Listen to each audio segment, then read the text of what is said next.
Y lo primero que tenemos que aprender del Evangelio es que el fundamento principal es quién es Dios, quiénes somos nosotros y también cómo podemos reconciliarnos con Dios. Esos son lo básico del Evangelio.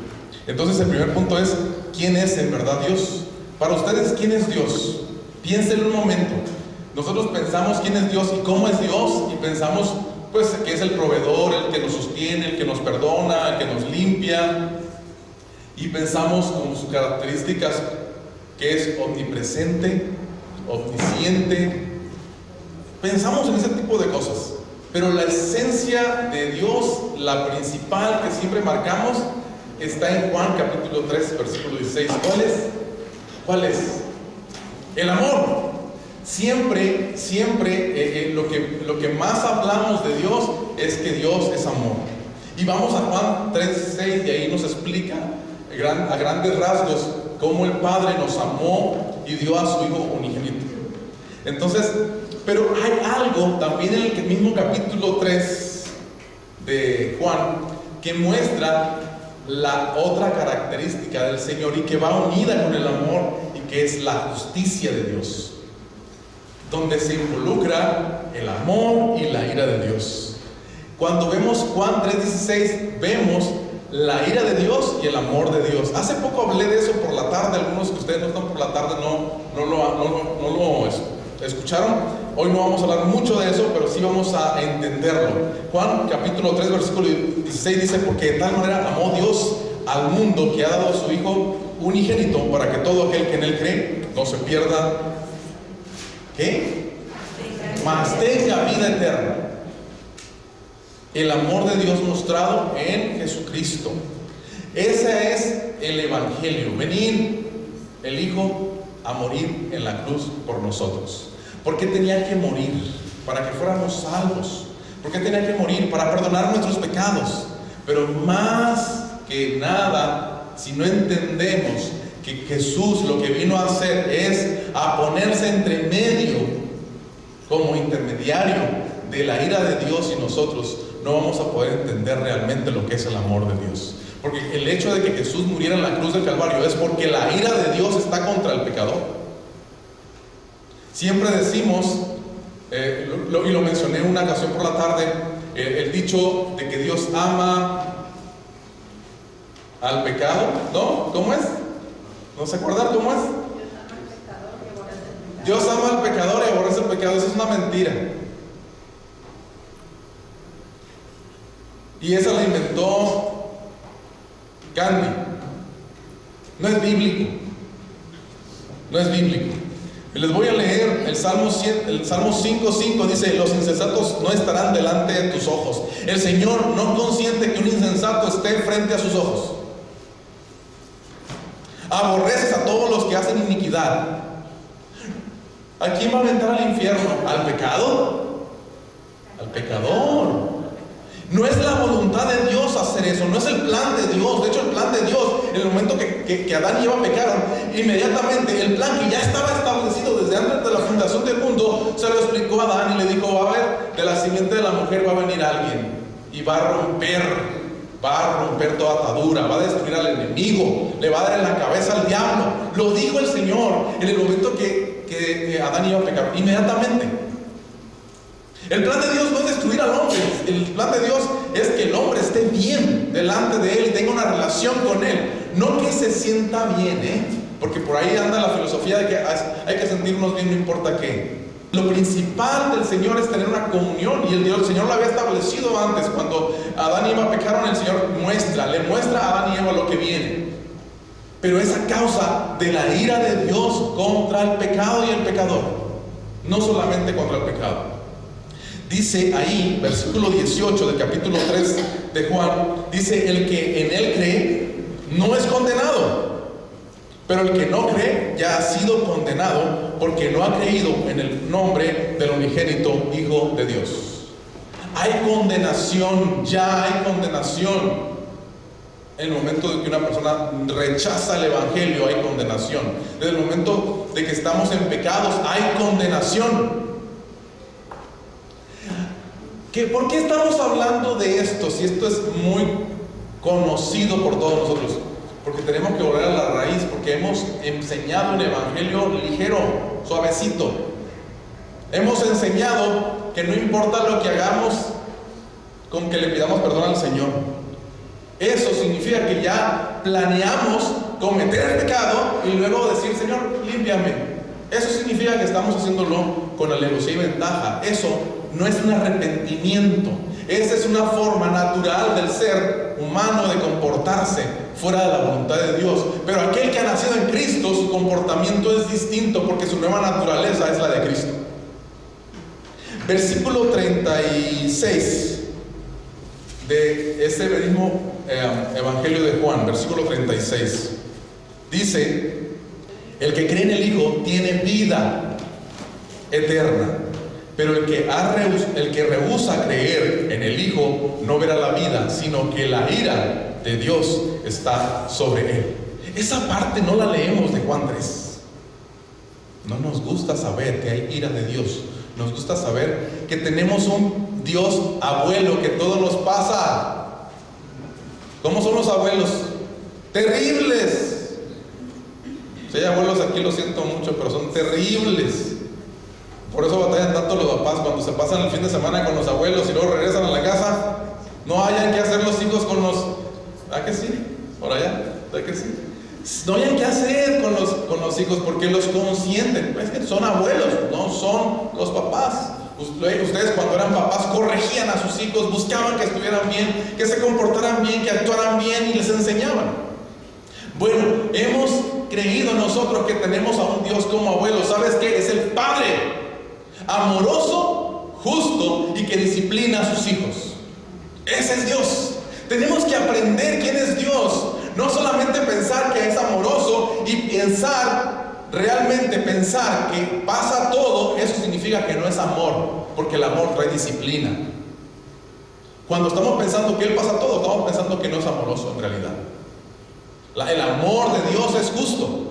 Dios es amor y Él es justicia. Por lo tanto, tenemos que entender que la voluntad de Dios es que andemos rectamente delante de Él. Ese es Dios. Ese es el Dios del que habla la palabra, del que Él dejó que los hombres se inspiraran por su Espíritu Santo y nos lo dejaran para que entendiéramos quién es Dios. Y vamos a su palabra en muchas ocasiones en las cuales vemos abriéndose la tierra para tragarse a aquellos que no obedecían su palabra. Decimos: ¡ay, qué terrible Dios! Ese es el Dios de la Biblia. Y es el mismo ahora. Nada más que hubo su Hijo que vino a morir en la cruz y ponerse entre medio de la ira de Él y nosotros. Esa es la única diferencia, pero la ira de Dios todavía está allí. ¡Amén! Ese es el Dios. Entonces tenemos que aprender. Y mira, vamos a irnos ahora. ¿Quiénes somos nosotros? Ya podemos entender quién es Dios. Dios es justo. Y de ahí partimos. Ira, amor, es justo. Ahora, ¿quiénes somos nosotros? Es el número 2. En Génesis 8:21, en la última parte, dice: el intento del corazón del hombre es malo desde su juventud. Así que no hay, dice Romanos, en el Nuevo Testamento, que no hay, en Romanos 3 dice: no hay ni uno justo. Todos se descarriaron. A unas se hicieron inútiles. Y no quiero decirles inútiles a ustedes, eso lo dice a todos. La palabra a todos dice así, que somos inútiles porque nosotros no tenemos la capacidad de ser diferentes, no tenemos la capacidad de ser salvos, ni de buscar, ni de hacer algo para ser salvos. Él es el que hizo todo en la cruz de Calvario por nosotros. Él tomó nuestro lugar, Él es el que lo hizo. Entonces nosotros, nuestra naturaleza, la pecaminosa, es el que el hombre siempre quiere hacer el mal. Por eso es que necesitamos ser una nueva criatura. Esa es la razón por la cual necesitamos nacer de nuevo y que el Espíritu Santo viva en nosotros. ¿Para qué? Para que no estar con esa tendencia a pecar siempre. Necesitamos que nuestros ojos sean abiertos, nuestros oídos sean abiertos y entender su palabra y ser guiados por su palabra y por su Espíritu Santo. En realidad el hombre es así malo. Y vamos a Efesios 4:18, dice: teniendo el entendimiento entenebrecido, ajenos de la vida de Dios por la ignorancia que en ellos hay, por la dureza de su corazón. Fíjate lo que hace el corazón malo. Hay dureza en el corazón y somos ajenos a la vida de Dios y tenemos un conocimiento entenebrecido. Nuestro pensamiento es entenebrecido, oscuro. Tú de repente ves gente que maquina matar a otro. Esa es la naturaleza pecaminosa del hombre viejo, del hombre que no está en Cristo.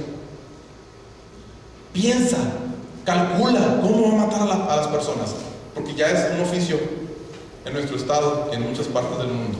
Es un oficio más, matar personas. ¡Qué tremendo!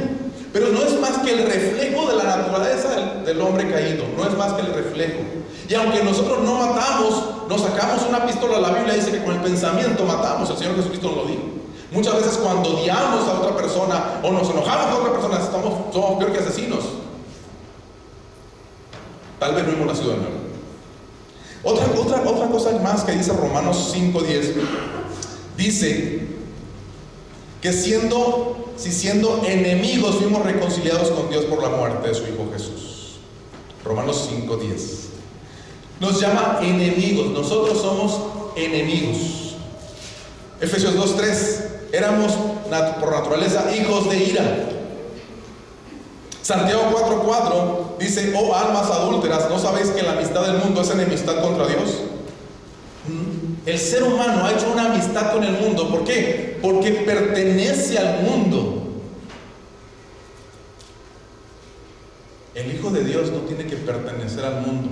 El Hijo de Dios, el que ha nacido de nuevo, tiene una ciudadanía no terrenal, sino celestial. Así que por lo tanto, tú no puedes ser amigo del mundo. Por lo tanto, no puedes amar al mundo, ni las cosas que el mundo hace, ni puedes seguir las filosofías del mundo, ni las cosas que se tienen por normales. No podemos estar así, porque ahora pertenecemos al reino de los cielos. Antes estábamos en el reino de las tinieblas, ahora estamos en el reino de Jesucristo. Así que antes podíamos ser, nosotros que hemos nacido nuevos, teníamos un corazón malo, hijos de ira, enemigos de Dios y amigos del mundo. Pero aquella persona que no se ha entregado a Jesucristo sigue siendo un enemigo del Señor. Esa es quienes somos los seres humanos.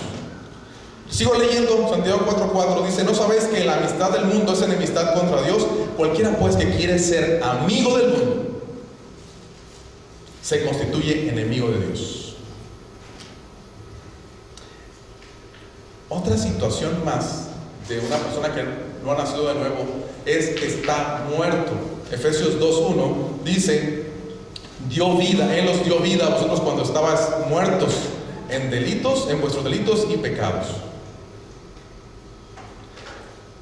Si ustedes leyeron el libro, en el capítulo 2 lo iniciaron, muestra de que un pastor, un maestro de teología, lleva a sus alumnos al año, lleva a sus alumnos al panteón. Una de las clases que él tiene es llevarlos al panteón. Y luego les dice: háblenle a los muertos, díganle que se vengan, díganles que se levanten.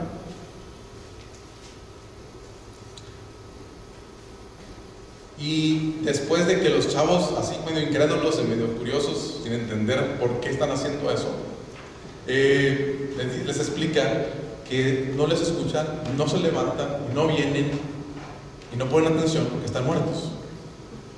Están muertos. Por eso es que no se levantan. Y eso es lo que pasa con toda aquella persona que está muerta espiritualmente. Puede escuchar un testimonio que tú le des, puede escuchar la palabra el domingo, y cada domingo puede estar aquí, pero si está muerto, no se mueve, no se levanta, no sucede nada en su corazón, no cambia su forma de ser ni su forma de pensar, sigue siendo la misma ayer, hoy y siempre. ¡Qué tremendo! Ese es el ser humano. A veces nosotros decimos: soy cristiano, ya me entregué al Señor, levanté la mano. Sigues haciendo lo mismo que hacías antes. No eres cristiano, no has nacido de nuevo y estás más muerto que el que está en el panteón. Eso dice la palabra: muertos en delitos y pecados. Ya soy cristiano, pero todavía tengo un coraje inmenso por el hermano Miguel. Hasta el hermano le dice. Soy cristiano y amo al Señor, pero me cae tan gordo el pastor. No ha nacido de nuevo. No hay un cambio en la persona. Está muerta. Está muerta, es un hijo de ira, es un enemigo del Señor. Su corazón es malo y necesita nacer de nuevo. ¿Por qué? Porque es que nuestro hermano se enfoca mucho en la importancia del Evangelio, porque nosotros en la actualidad estamos enseñando el Evangelio de una forma solapadora, y tenemos que volver a la raíz. Las personas no ven la necesidad de Dios porque saben que se sienten buenas. Nosotros nos sentimos re buenos. Ellos se sienten buenos, nosotros re buenos. No nos damos cuenta que lo que necesitamos es el Espíritu Santo obrando en nuestra vida todos los días. No nos damos cuenta, no queremos entregarnos realmente al Señor. Y a ver, alguna vez lo hicimos, pero no dejamos que Él trabaje en nosotros y obre en nosotros y produzca en nosotros lo que tiene que producir, fruto abundante. Juan 15 dice que Él es la vid y nosotros somos los pámpanos, y separados de Él no podemos hacer nada. Eso lo dice. Pero dice que llevamos fruto, pero dice lleva mucho fruto. ¿Por qué? Porque estamos tomados, agarrados, cimentados en la roca que es Jesucristo. Eso somos sin el Señor, y eso somos con el Señor. ¿Tú qué quieres ser? ¿Lo que la Biblia habla de la ira de Dios sobre los hijos de ira, o de lo que la Biblia habla de los hijos de ira restaurados, amados, que ahora son hechos herederos del Señor y coherederos con Cristo? ¿Qué quieres ser? Número 3, ¿qué necesitamos nosotros en verdad? Si entendemos la magnitud de la naturaleza de la humanidad, tenemos que entender ahora qué necesitamos, porque si somos hijos de ira, si estamos muertos, si somos enemigos, por lo tanto, la palabra nos enseña que hay condenación para todos nosotros, los pecadores. Hay condenación para toda la raza humana. Necesitamos entonces un Salvador. Muchos nos preguntamos: ¿qué hago con mi pecado? ¿Qué hago con él? Negarlo. Algunos lo niegan, ¿sí? Y les ha tocado a ustedes escucharlo de la boca de otra persona, y también posiblemente de la boca misma nuestra. Lo hemos dicho, que somos muy buenos. Las personas están negando el pecado. ¿Por qué? Porque todo el mundo lo hace, porque está bien hacerlo, porque evolucionamos. ¿Sabes qué? La Escritura dice que el cielo y la tierra pasará, pero mi palabra no pasará. Esta es la moda, y será la moda de todo aquel que quiere obedecer al Señor. Esta es la moda, porque ahorita todo está de moda. La forma de vestir, la forma de hablar, la forma de comportarse, las relaciones interpersonales, los nuevos matrimonios que supuestamente están saliendo, que no son matrimonios. Pero la palabra de Dios sigue vigente, no se ha acabado. El Evangelio es el mismo. Y la misma necesidad tenemos cada uno de nosotros, y las personas que están afuera, es la misma necesidad de que necesitamos un Salvador, y necesitamos no negar el pecado que hay en el ser humano, ni el pecado que hemos cometido nosotros, ni las fallas que hemos tenido nosotros. Otros dicen: sí, como se lo mencioné hace un momento, sí, soy pecador, pero Él perdona todo. No hay necesidad que me arrepienta, pues ya murió en la cruz, ya pagó mis pecados. Dice: para todo aquel que en Él cree. Para todo aquel que en Él cree. Entonces necesitamos, hermanos, el Salvador, y el único que califica para esto se llama Jesucristo. El único que puede hacer la obra salvadora de cada persona arrepentida es Jesucristo. No hay nadie más que pueda hacerlo. Necesitamos un Salvador, y solamente es Jesucristo. En ningún otro hay salvación, dice la Escritura, porque no hay otro nombre bajo el cielo dado a los hombres en el que podamos ser salvos.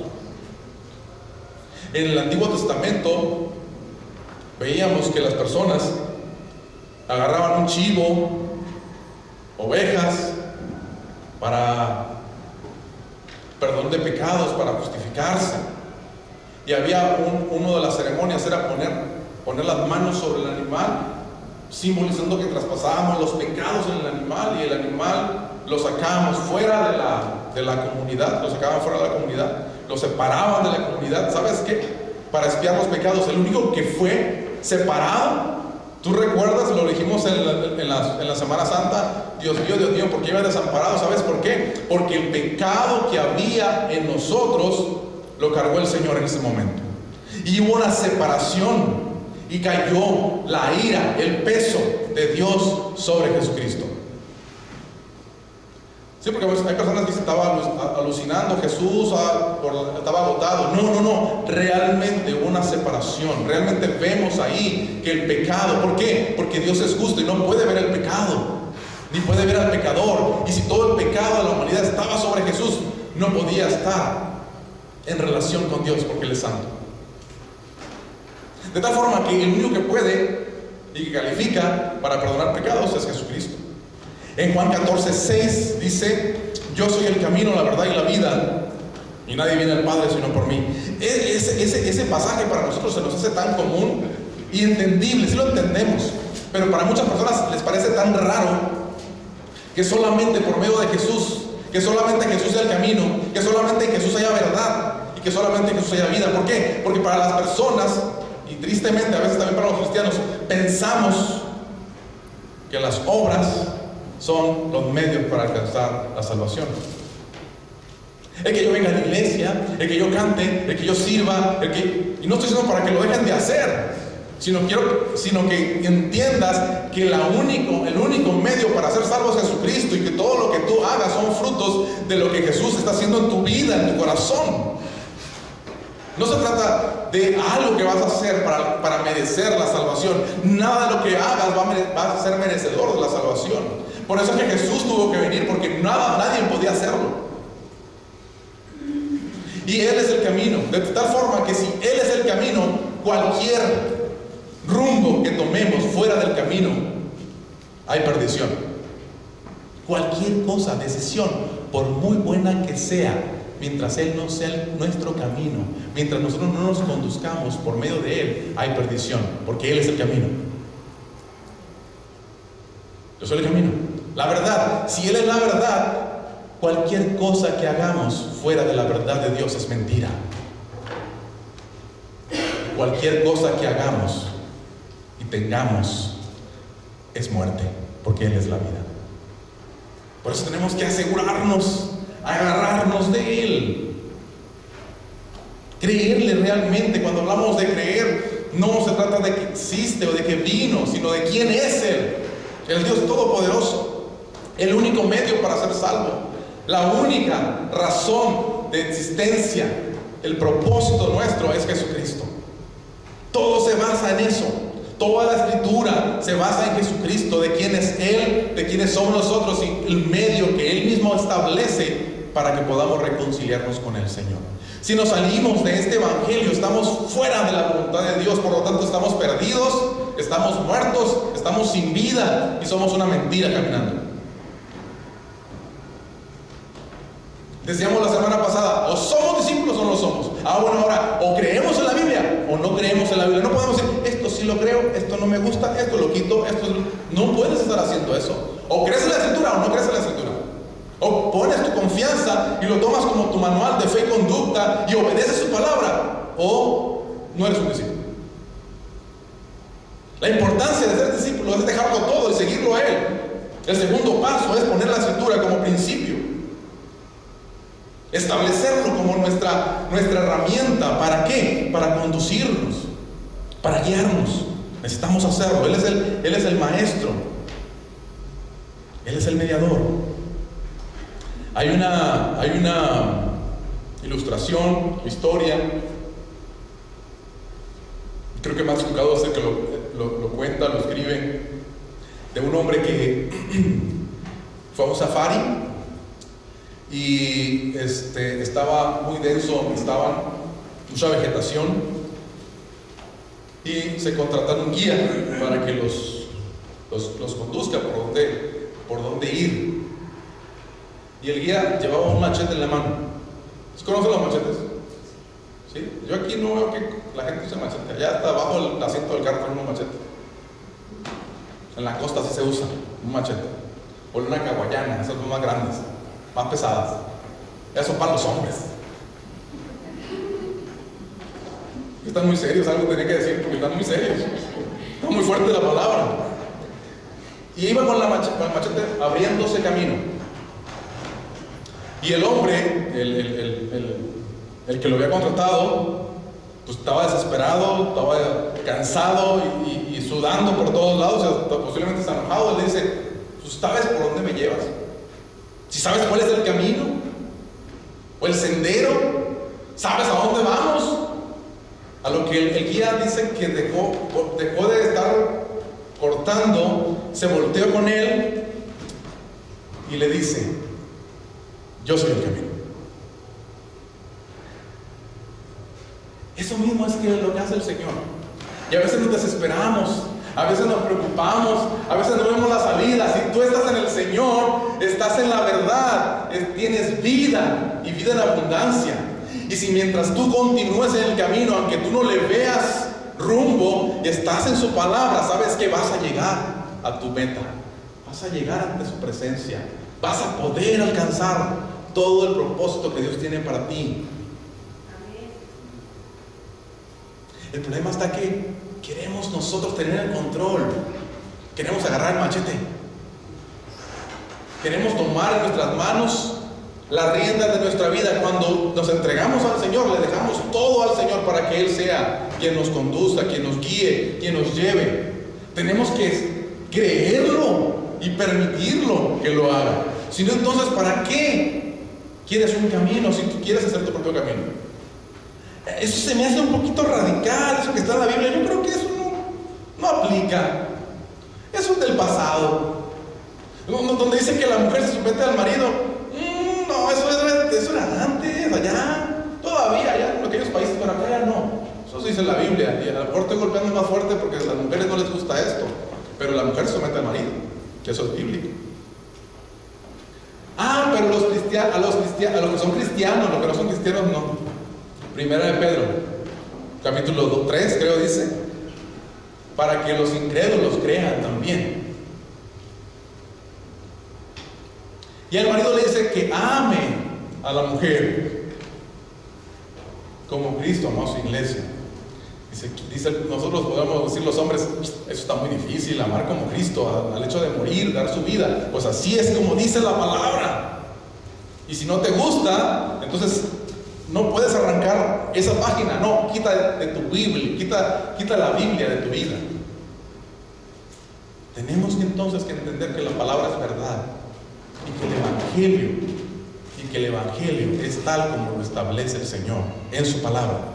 No vamos a tener ideas personales, vamos a ser dirigidos por el Señor. Él es el que nos salva. El que cree en mí, como dice la Escritura, de su interior correrán ríos de agua viva. Juan 7:38. Juan 15:5 dice: porque separados de mí nada podéis hacer.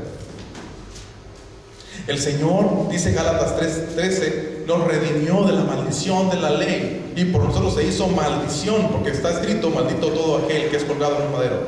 Eso fue lo que hizo el Señor. Él mismo se dio para hacer maldición. Lo que éramos nosotros, Él lo tomó por nosotros. ¡Qué bendición! Dura la palabra, pero esto es hermoso. Esto es hermoso. Saber que no hay nada que podamos hacer, pero sin embargo ya está hecho. Se nos hace difícil y dura la palabra, pero ¿sabes qué? Hay maravillosa, porque si no fuera así, no tendríamos salvación. No tendríamos oportunidad, porque nuestros medios no son suficientes. Él es la salvación. Él es el Señor. Tenemos que aprender realmente el Evangelio entonces y vivirlo, para que de esa forma permitamos que el Señor obre en nosotros. Yo quiero que oremos y le demos gracias al Señor por su palabra, y que permitamos que su palabra nos dirija, nos gobierne, nos sujete, nos enseñe. Si hay necesidad de pedir perdón al Señor, pídeselo.